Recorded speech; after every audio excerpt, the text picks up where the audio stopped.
नमस्कार मंडळी. तर माझी आजी म्हणजे अक्का आणि मी आपण बनवणार आहेत गावकट स्टाईलने लोणचं. हे बघा, तर आपले खायचे आंबे वेगळे आणि लोणच्याचे आंबे वेगळे असतात. तर हे आपल्या शेतातील आंबे आहेत जे आपण लोणच्यासाठी वापरणार आहोत. आता आपण फोडून घेऊ. त्यासाठी आपण हा खोबळा आणि हा कोयता वापरणार आहोत. आता आपण आंबे फोडायला सुरुवात करू.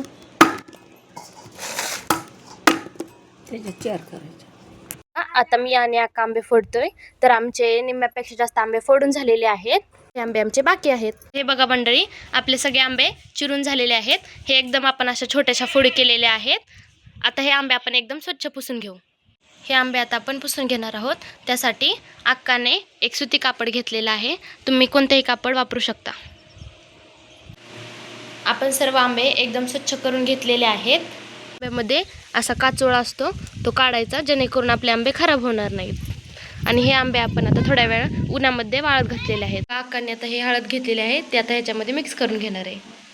मीठ पण आपण ह्याच्यामध्ये टाकून घेणार आहोत.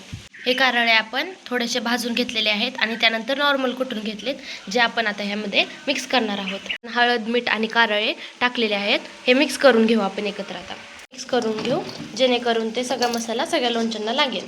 बघा, आपण तेल गरम केलेलं आहे. ते तेलात आपण या लोणच्यामध्ये टाकणार आहोत. ते लोणचं आपण एका भरणीमध्ये टाकलेलं आहे. तर ह्यामध्ये आपण तेल वगैरे टाकलेलं आहे. आता अशा प्रकारे आपलं सगळं लोणचं तयार झालेलं आहे. धन्यवाद.